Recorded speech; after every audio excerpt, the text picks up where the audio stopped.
If you don't already have a Squarespace account, I recommend to use the first link down below in the description to sign up for Squarespace.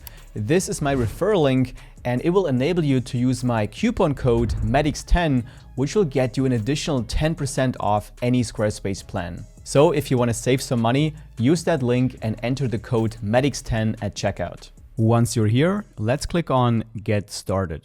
On the next page, we can select what kind of website we want to create.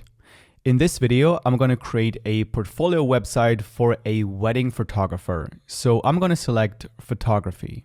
Then here we can choose specific features that we want to add to our website.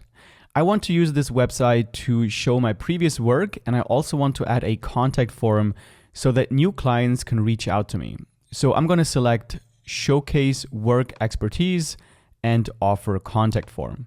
And now we have two options. We can either start our website using one of the designer templates from Squarespace's library, or we can create our own template using the Blueprint AI. Now, I would recommend to check out the templates that Squarespace has because they have a lot of nice templates, and maybe you'll find one that is exactly what you're looking for.